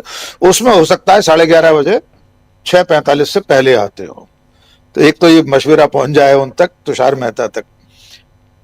जहां तक बंगाल को लेकर ईडी की कार्रवाइयां हैं, भारतीय जनता पार्टी, नरेंद्र मोदी, अमित शाह की जो बेचैनी है, वो अपने आप में ये बता रही है कि उनका कोई दांव बंगाल में चल नहीं पा रहा। पिछले हर चुनाव में, विधानसभा चुनाव में सारी कोशिशों के बावजूद भारतीय जनता पार्टी ममता दीदी को सत्ता से बाहर नहीं कर पाए। एक चुनाव में हमारे मध्य प्रदेश के घंटा मंत्री प्रभारी थे वहां, कैलाश विजयवर्गीय जी, भारी मेहनत की गई थी उस वक्त, अमित शाह के खासम खास हैं। उसके बाद से लगातार पूरे 5 साल बीजेपी इस कोशिश में रहती है किसी तरह ममता बनर्जी की पार्टी को तोड़ा जाए, दल बदल करा लिए जाए, हुए भी हैं, कई ममता बनर्जी के सहयोगी छोड़कर गए हैं, प्रफुल्ल जी ज्यादा विस्तार से बताएंगे। लेकिन इन तमाम कोशिशों के बावजूद अगर मोदी शाह ने एजेंसियों के जरिए ममता बनर्जी को कमजोर करने की कोशिश की, तो मुझे लगता है ये दांव उल्टा पड़ जाएगा, ये बूमरैंग कर जाएगा। जो बंगाली भद्र लोग है, बंगाली मानुष है, वो आसानी से इस बात को स्वीकार नहीं करेगा कि एजेंसियों के जरिए ममता बनर्जी को या उनकी पार्टी को सत्ता से बाहर किया जाए। जनता अपनी तरफ से करना चाहे, बीजेपी राजनीतिक लड़ाई लड़े, चुनाव को चुनाव की तरह लड़े, तो वहां कुछ हो सकता हो तो हो जाए, वरना इस तरह से तो किसी तौर पर बीजेपी ममता बनर्जी को वहां से नहीं हटा सकती। हम कोई भविष्यवाणी नहीं कर रहे, कल जनता कुछ भी कर सकती है वहां की, लेकिन डॉक्टर साहब सिर्फ एजेंसियों के भरोसे नहीं है बीजेपी, बाकी चीजों को भी देखना चाहिए। चुनाव आयोग अपनी जगह है ही, लेकिन सबसे बड़ी एजेंसी उनकी है हिंदू मुस्लिम नफरत की राजनीति। वो हुमायूं कबीर जो बाबरी मस्जिद बनाने जा रहे हैं, उनकी पीठ पर किसका हाथ है, कौन उन्हें हवा दे रहा है, किस तरह सांप्रदायिक ध्रुवीकरण की कोशिशें चल रही हैं। तो ये कई मोर्चे मोदी शाह ने खोल रखे हैं कि किसी तरह ममता बनर्जी को इस चुनाव में शिकस्त दी जाए। लेकिन अब तक अगर एजेंसियों की कार्रवाई का आप पूछ रहे हैं, तो मेरा मानना यह है इसका उल्टा प्रभाव वहां जनमानस पर पड़ रहा है। इससे पहले वहां एक अस्पताल में जो रेप और मर्डर हुआ था, उसके बाद भी पूरे देश में आसमान सिर पर उठा लिया था बीजेपी ने, सीबीआई की जांच करा ली, सब कर लिया। लेकिन ममता बनर्जी की जो जमीनी पकड़ है, उनकी जो लोकप्रियता है बंगाल के लोगों में, वो इतनी कम नहीं हुई है कि आप ईडी के जरिए उन्हें सत्ता से बाहर कर पाए। जी डॉक्टर साहब। जी बिल्कुल बिल्कुल। जरा प्रशांत टंडन जी, आपसे भी समझना चाहता हूं, कैसे आप देखते हैं, क्या इसका पॉलिटिकल इम्पैक्ट चुनाव पर क्या असर पड़ सकता है? देखिए, प्रफुल्ल जी अभी बड़ी दिलचस्प बात कर रहे थे कि सेंट्रल स्टेट इलेक्शन, सरकार या कमीशन, ये सब मुकदमे चलेंगे और हम लोग भी बहुत दिलचस्पी के साथ उसको देखेंगे। मेरा बहुत इंटरेस्ट है उसमें, एकेडमिक इंटरेस्ट है। लेकिन ईडी जिस पॉलिटिकल काम के लिए गई थी वो खत्म हो चुका है। अभी हुमायूं कबीर का चर्चा कर रहे थे, उनका भी हवा निकल चुकी है, कुछ बचा नहीं उसमें। देखिए, ईडी किस दम्भ में वहां गई थी। महाराष्ट्र में ईडी कामयाब रही, ईडी के भरोसे ही सरकार गिरी, पार्टी टूटी, शिवसेना। दिल्ली में वो कामयाब रहे, अरविंद केजरीवाल को गिरफ्तार कर लिया, पार्टी को कमजोर कर दिया, सारी पॉलिटिकल लीडरशिप उन्होंने अंदर कर दी चुनाव के पहले। तो यही कोशिश झारखंड में की थी, लेकिन वो कल्पना सोरेन को कैलकुलेट नहीं कर पाए थे कि उन्होंने किस तरीके से काम कर दिया, या उनका जो रिप्लेसमेंट था वो काम नहीं कर पाया। अब अगली यात्रा इनकी असम होगी। असम में हेमंत बिस्वा शर्मा खुद भी वॉशिंग मशीन से निकले हुए आदमी है वो, तो वहाँ कितना कामयाब हो पाएंगे आगे देखते हैं। अगला टिकट इनका चेन्नई का कटेगा, इंडिगो की फ्लाइट से, ईडी की टीम का। तो अब चेन्नई में से स्टालिन के पास अब पुख्ता जो है योजना है। ममता बनर्जी ने उनको बता दिया, टेम्पलेट ये है कि ईडी का स्वागत कैसे करना है आपको, ये जाएंगे। आप देखिए, उन्होंने छत्तीसगढ़ का भी इलेक्शन प्रभावित किया। इलेक्शन से पहले भूपेश बघेल को भी वो किया, नामजद किया। उसके बाद उनके बेटे को गिरफ्तार किया, यही राजस्थान में किया अशोक गहलोत को लेके। तो ईडी एक पॉलिटिकल प्रोजेक्ट में काम करती रही है। बंगाल में वो पॉलिटिकल प्रोजेक्ट समय से पहले ही उसकी हवा निकल गई। बिल्कुल इनका रॉकेट जो है वो फेल हो गया। अब वो बहस होती रहे ईडी के अधिकार कितने हैं और सेंट्रल से रिलेशंस क्या है, उस पर एकेडमिक बहस चलती रहेगी। लेकिन वो हो गया कि वो पॉलिटिकल प्रोजेक्ट ईडी का बंगाल से खत्म हो गया। अब इनको मोदी और अमित शाह को कुछ नया सोचना पड़ेगा। मैं बीजेपी आरएसएस की बात नहीं करता हूँ। इस वक्त जो है देश में दो ही लोग हैं, यही पार्टी है, यही सरकार है, यही आरएसएस है, यही मीडिया है, यही चुनाव आयोग है, यही एजेंसियां हैं, ये दो लोग हैं। तो मोदी और अमित शाह का अब बंगाल में कुछ नया उनको सोचना पड़ेगा। 18 लोकसभा से 12 पे आ गए पहले, तो आपका यूनिवर्स छोटा हो चुका है। और उसके बाद अब आप जा रहे हैं, जबकि अब आप की ढलान पे है। हिंदू मुसलमान की राजनीति बंगाल में नहीं चलती है, उसकी परंपरा नहीं है। जातिवाद वाली राजनीति बंगाल में चलती नहीं है, उसको वामपंथी पार्टियों ने खत्म किया हुआ है वहां पे। तो वहां बहुत कुछ नहीं है जो इनके पास है सामान, उसका उसके लिए बंगाल में वो है नहीं। और ईडी के चारों पहिए पंचर ममता बनर्जी ने कर दिए। अब वो गाड़ी आप खड़ी रखे, उससे में अब कुछ बचा नहीं है। तो बंगाल में जो मोदी अमित शाह नहीं करते अभी तक, कि कभी भी पॉलिटिकल लड़ाई नहीं लड़ते। राहुल गांधी से भी पॉलिटिकल लड़ाई नहीं लड़ रहे, कभी नेशनल हेराल्ड, कभी कुछ और, कभी कुछ और। पॉलिटिकल लड़ाई लड़नी पड़ेगी बंगाल में इनको, और पॉलिटिकल लड़ाई में बीजेपी हारती है। पॉलिटिकल लड़ाई नहीं कर सकते, ये किसी भी राजनीतिक दल से नहीं कर सकते। आज बीजेपी के पास से इलेक्शन कमीशन को न्यूट्रल हो जाए, एजेंसियां ना हो, गोदी मीडिया की तरह काम करे, आप बता दीजिए कौन सा चुनाव जीत सकते हैं। 2014 की बात और थी, अब कोई चुनाव जीत नहीं सकते, क्योंकि पॉलिटिकल लड़ाई नहीं लड़ते हैं, पीछे छुप के लड़ते हैं। वहां पे अब बंगाल में अब एक नया कुछ आइडिया इनको लेके आना पड़ेगा। वो फिलहाल तो दिखता नहीं कुछ। जी राजीव जी डॉक्टर साहब कुछ जोड़ना चाहते हैं, फिर जल्दी से आता हूं प्रफुल्ल जी आपके पास। जी बहुत 1 मिनट में। प्रशांत जी, एक नया आइडिया सोच लिया गया है, उसकी तस्वीर हम स्क्रीन पर अभी दिखाना चाहते हैं। दिल्ली में विश्व पुस्तक मेला चल रहा है। बाबू मोशाय देखिएगा, प्रफुल्ल कोलखियान जी, दिल्ली में विश्व पुस्तक मेला चल रहा है। वहां पर नरेंद्र मोदी का कटआउट लगाया गया और उनके हाथ में कौन सी किताबें देखिए, आनंद मठ लिए हुए हैं बंकिम बाबू की। बंगाल के चुनाव के लिए दिल्ली के विश्व पुस्तक मेले में कटआउट लगा है। नरेंद्र मोदी जी, आसपास कमांडो खड़े हैं, उनके कटआउट में हाथ में तस्वीर है आनंद मठ की। ये सोच लिया गया प्रशांत जी, बस मैं इतना दिखाना चाह रहा था। देखिएगा ध्यान से, देखिए बाबू मोशाय, देखिए। जी प्रफुल्ल जी, कितना फायदा दिलाएंगे ये सब करके, वंदे मातरम से लेकर आनंद मठ तक। देखिए, ये बंगाल हमारा है, आनंद मठ भी हमारा है, सुजलाम सुफलाम भी हमारा है। इसको किसी को न, हम बंगाली किसी को इसे नष्ट नहीं करने देंगे। वो कटआउट देखते रहे। और ये मत भूलें कि ये लगातार नोबेल प्राइज देने वाला राज्य रहा है।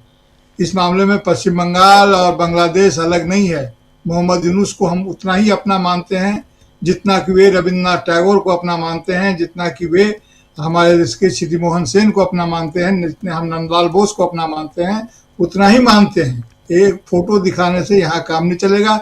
हमारे पास फोटो और मूर्तियों की कमी नहीं है। बहरहाल देखिए, ये और इसका असली जवाब तो दिलीप घोष देंगे। आपको मालूम है कि दिलीप घोष को बहुत झाड़ फूंक कर खड़ा किया गया था। फिर ये वो पहले अध्यक्ष थे यहाँ पर 8 महीने की, वो कुंभ भवन में थे, फिर उनको निकाला गया और काफी उनको लाया गया।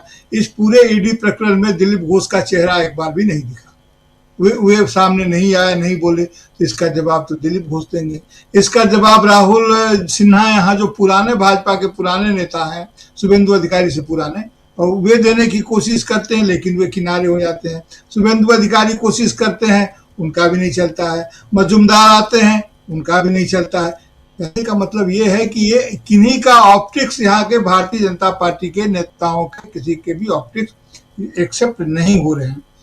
देखिए, पिछली बार जो हमारा अनुच्छेद 142 है, 142 के हवाले से संविधान में जो न्यायिक समीक्षा को वकील लोग जानते हैं, न्यायिक समीक्षा के संदर्भ से आदरणीय अब तो भूतपूर्व जगदीप धनखड़ साहब ने, वो बीमार भी हैं, जल्दी स्वस्थ हो कामना है, जगदीप धनखड़ साहब ने उठाया था मामला, और जिस पर निशिकांत दुबे ने कहा था कि 142 एक न्यूक्लियर हथियार है सुप्रीम कोर्ट के पास, में इन्होंने कहा था, जगदीप धनखड़ ने कहा था 24 घंटा 24/7, जिस पर निशिकांत दुबे ने कहा था कि गृह युद्ध और धर्म युद्ध संजीव खन्ना को लक्षित करके कहा था कि भड़का देंगे। जिस देश के सुप्रीम कोर्ट पर इस तरह की आपत्ति लगी हो, उस देश का सुप्रीम कोर्ट अगर फिर से कह रहा है यह एक लार्जर इशू है जो सीबीआई और ईडी और सरकार के बीच में टकराव का उत्पन्न हो रहा है, तो इसकी गंभीरता को भारत के लोग तो समझेंगे ही, पश्चिम बंगाल के लोग भी चुनाव के दौरान निश्चित रूप से समझेंगे। यहाँ का जो ये नवजागरण से गुजरा हुआ स्टेट है सर, इसको अगर ये समझते हैं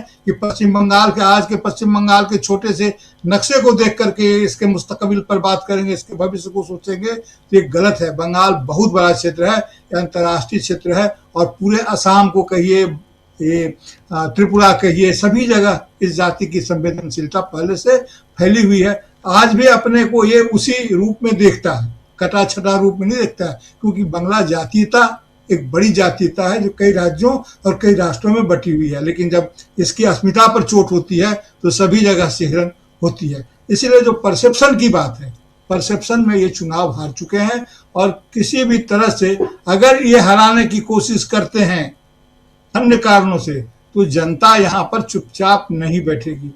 मैं एक छोटी सी बात आपसे निवेदन करूं कि बिहार चुनाव पर जब हम लोग बात कर रहे थे, तो मैंने कई बार कहा था इस चुनाव के नतीजे भारत के लोकतंत्र और राजनीति को, लोकतांत्रिक राजनीति के डायरेक्शन और डायमेंशन दोनों को बदलने वाले हो सकते हैं।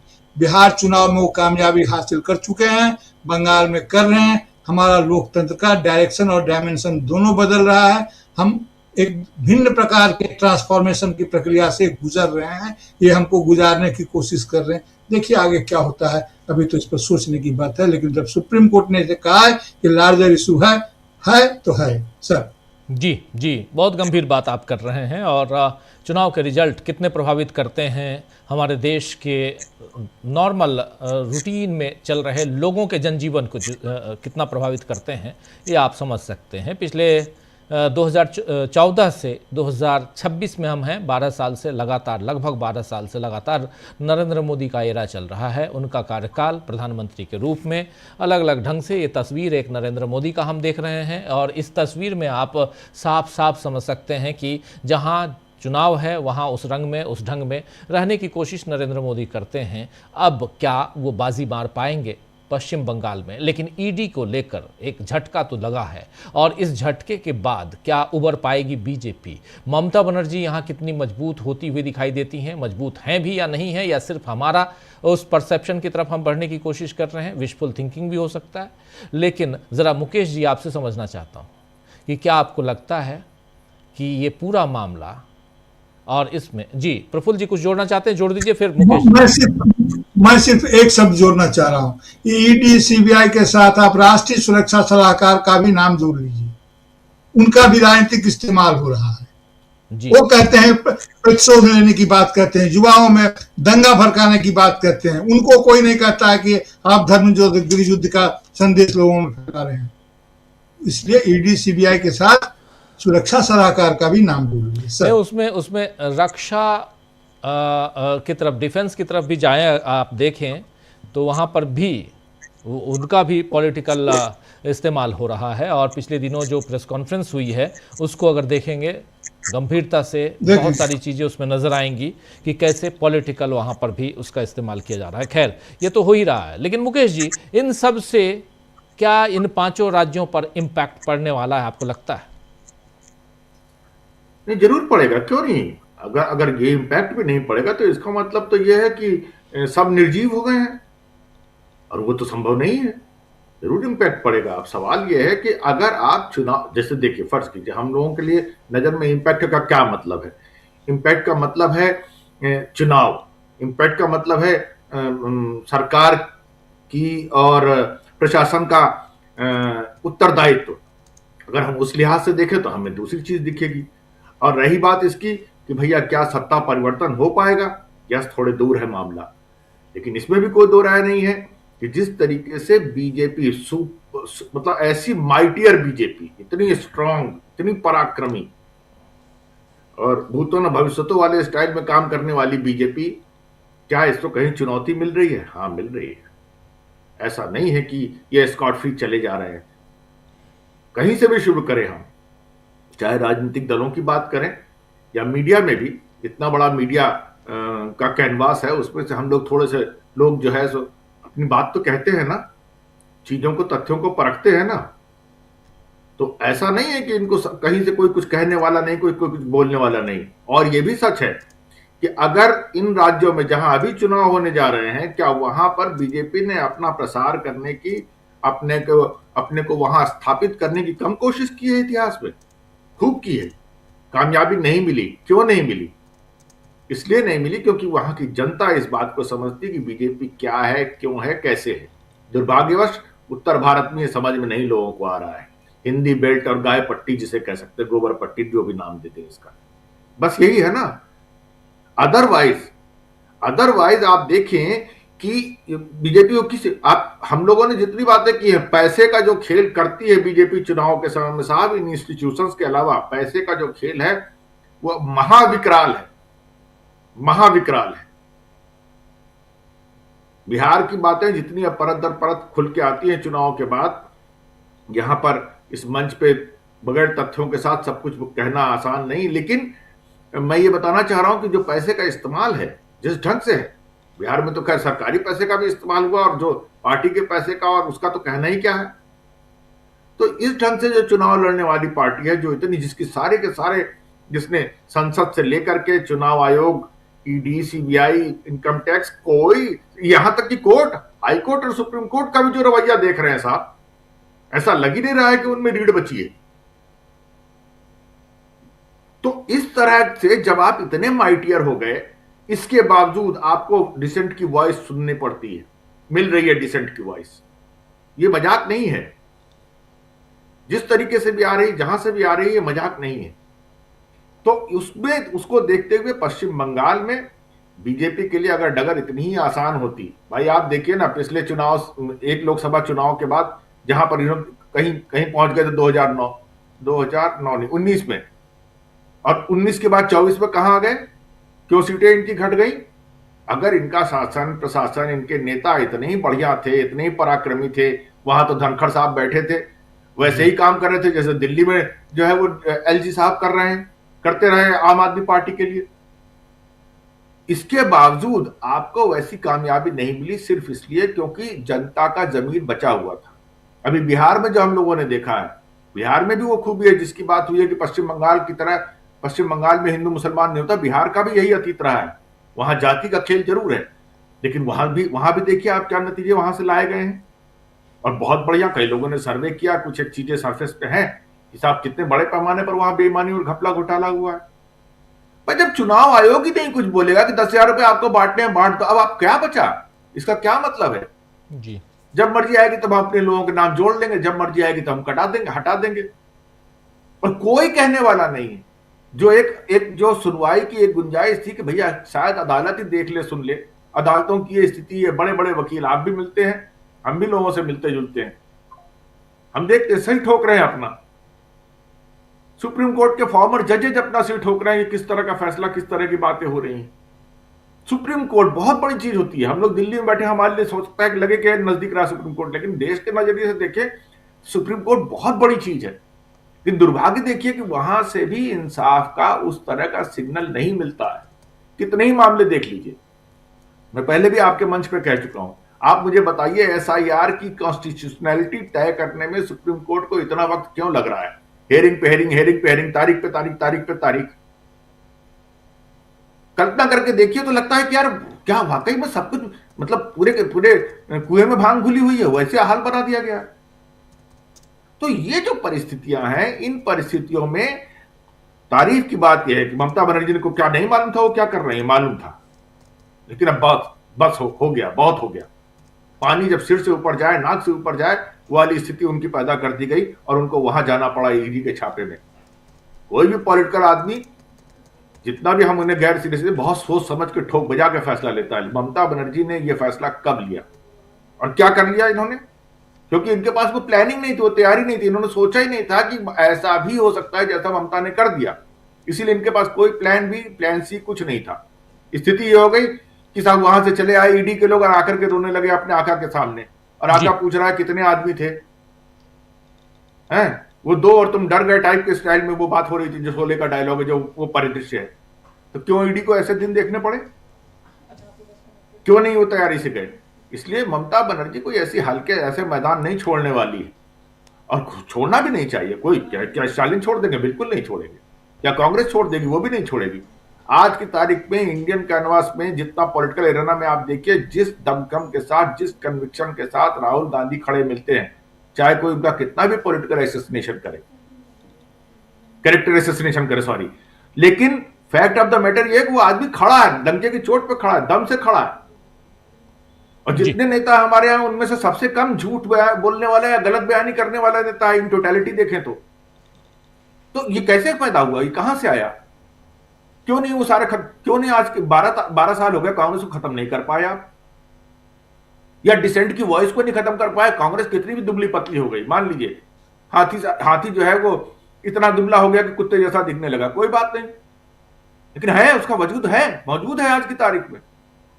आज भी आप जो है तो संसद में वो नेता खड़ा होता है तो आप उसको बोलने नहीं देते।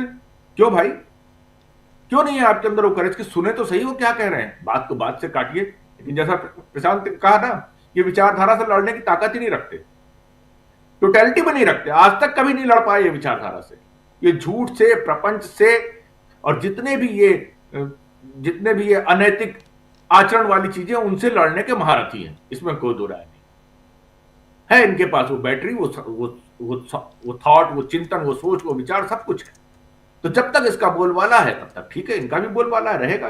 20 साल रहे तो, 25 साल रहे तो, 50 साल रहे तो, लेकिन जब कभी भी समाज की आत्मा जगेगी, उसकी आंखें खुलेंगी, लोगों को समझ में आएगा कि साहब हमारी दुर्दशा की वजह कौन है, तब जाकर के इनका पतन शुरू होगा। वो 15 दिन में हो जाए, वो 50 दिन में हो, 500 दिन में हो, उसके मैं प्रेडिक्शन नहीं कर सकता, लेकिन मैं मैथमेटिकल तरीके से सोच पाता हूं तो मुझे यही चीज दिखती है। जनता की आंख खुली, जब उसको समझ में आएगा कि $90 होने का मतलब क्या होता है। नहीं समझ में आएगा तो कोई बात नहीं, राम राम कर रहे हैं, जय श्री राम, हिंदू मुसलमान टनाटन है बिल्कुल मामला। कहीं भी आप कोई भी स्ट्रोक मारिए, सब जा रहा है 6 रन के लिए, वही हाल इनका हो रहा है। तो ये जो परिस्थिति है राजीव, इसमें सकारात्मक बात यह है कि यस, कुछ लोग हैं ऐसे, हम आप भी अपनी बातों को अपने दायरे में रहते हुए मर्यादा के साथ अपनी बातों को रखते हैं, और उसी तरीके से समाज में भी ऐसे बहुत सारे लोग हैं। नहीं होते तो सब कुछ सफा चट हो गया होता। हाँ, वो बात अलग है कि वो लोग अभी उतनी डोमिनेटिंग पोजीशन तक नहीं पहुंचे कि इनकी चूल्हे हिला दें। पश्चिम बंगाल आसान नहीं है किसी के लिए भी, और यहां तक कि तमिलनाडु भी आसान नहीं है साहब, तमिलनाडु केरल भी आसान नहीं है इनके लिए। और इस बार तो ऐसे संकेत मिल रहे हैं कि असम में भी इनकी स्थिति खराब हो सकती है, लेकिन हाँ, इनके पास पैसे की ताकत बहुत बड़ी है।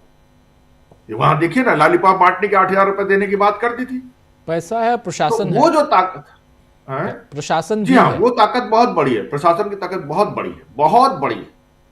और खासतौर से जिसको मिसयूज करना है, जिसको एब्यूज करना है, उसके लिए तो अपरंपार है साहब जी। लेकिन उसके बावजूद लोकतंत्र अगर जिंदा है तो जनता की विल से, जनता की ताकत से जिंदा। अगर जनता, असम की जनता ये महसूस कर रही है कि हमें अच्छा शासन नहीं मिल रहा है, अगर वो उबल के सामने आती है तो निश्चित रूप से हमें असम में भी बड़ा बदलाव देखने को मिलेगा जी। और ऐसे छिटपुट दिखेगा। देश की दुर्दशा किसी एक राज्य से रिफ्लेक्ट होगी, वो कहेंगे कि नहीं साहब हम बिहार जीत गए, देश बहुत खुशहाल है। ये भी हो सकता है, ऐसा नहीं है कि वो नैरेटिव नहीं बनेगा, हम बिहार जीत गए, वाह वाह वाह वाह, इतना सब बहुमत मिला, पहले कभी मिला ही नहीं किसी, ये सब करेंगे वो। इसके बावजूद जो आदमी पॉलिटिक्स के एसेंस की बात करेगा वो कभी इनको पसंद नहीं करेगा। एसेंस, खुशबू, उसको चीज ही अलग है। जी राजीव। जी बिल्कुल बिल्कुल, आप सही कह रहे हैं। प्रशांत जी कुछ जोड़ना चाह रहे हैं? प्रशांत जी। नहीं, मैं सिर्फ एक पॉइंट रखना चाहता हूँ राजीव जी, ये कि देखिए पिछले 12 साल का अगर हिसाब किताब आप देखें तो कांग्रेस पार्टी ने अपने आप को नई पॉलिटिकल सच्चाइयों के लिए इवॉल्व किया है, इंक्लूडिंग फॉरेन पॉलिसी। बहुत साफ तरीके से राहुल गांधी चाइना के खिलाफ एक नैरेटिव उन्होंने पूरी दुनिया में दिया है, अमेरिका में, यूरोप में, सब जगह जाके। और Modi ji Chinese communist party को बीजेपी के दफ्तर में ला रहे हैं। तो ये बड़ा स्पष्ट संदेश भारत से जा रहा है कि दो पॉलिटिकल कैंप है भारत में, एक प्रो चाइना है, एक एंटी चाइना है। अब ये बाकी दुनिया को तय करना है।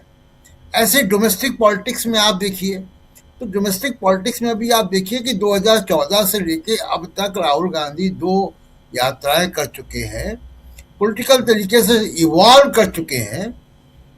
इस पे हम लोग कभी और लंबी चर्चा कर सकते हैं, लेकिन बीजेपी इवॉल्व नहीं की है। बीजेपी ने अपने आप को नई सच्चाइयों के, चाहे वो इन्वायरमेंट का मामला हो, चाहे फॉरेन पॉलिसी का मामला हो, चाहे वो नए तरीके की सोच का मामला हो, नया भारत बनाने का मामला हो, तो इवॉल्व नहीं किया है।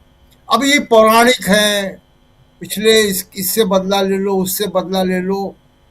भारत का भविष्य की बात बीजेपी अभी तक नहीं कर पा रही है, ना मोदी जी कर पा रहे हैं। वो उनका कैलेंडर ही चालू होता है 200-500 साल पहले से।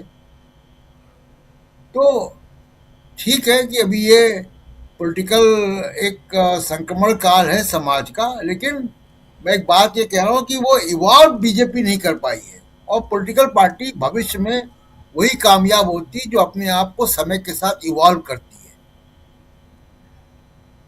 अभी तो आपने एक मैनेजमेंट हो रहा है, वो मैनेजमेंट में अपने अपने हित है, लोगों के व्यापारिक हित हैं, कॉरपोरेट है, उनके हित हैं, कुछ ब्यूरोक्रेट्स के हित हैं। तो आपने आउटसोर्स कर दिया है कि हमको बस कुर्सी में बैठाए रखो, बाकी सब अपना काम करो। तो ये इससे बहुत लंबी बीजेपी की पॉलिटिक्स में बड़ी एक संक्रमण काल आएगा, और मुझे लग रहा है कि बहुत जल्दी आएगा। जी राजीव जी बिल्कुल बिल्कुल सही आप कह रहे हैं, और ये जल्दी आ सकता है बिल्कुल। अब आने वाले समय में देखते हैं कि क्या कुछ उधर होता है। अभी 2 सप्ताह में जवाब देना है, नोटिस जारी किया गया है। इसी जो नोटिस जारी किया गया है ममता बनर्जी को सुप्रीम कोर्ट की तरफ से, इसी को बीजेपी भुना रही है। बीजेपी के चाहने वाले लोग, उनके जो समर्थक हैं, वो कह रहे हैं कि देखो यहाँ बड़ा झटका लग गया ममता बनर्जी को। अब कौन किसको झटका दिया है वो तो आने वाला वक्त बताएगा, लेकिन सुप्रीम कोर्ट में ये साफ दिखाई दे रहा है कि जो डिमांड वहाँ बार बार तुषार मेहता और एसवी राजू कर रहे थे, उस डिमांड को वहाँ फुलफिल नहीं किया गया, पूरा नहीं किया गया। 3 तारीख को सुनवाई है, और उसके बाद अगर सुनवाई बढ़ती है आगे तो ये तय मानिए कि 10 से 15 तारीख के बीच, यानी फरवरी महीने में ही चुनाव की घोषणा हो जाएगी।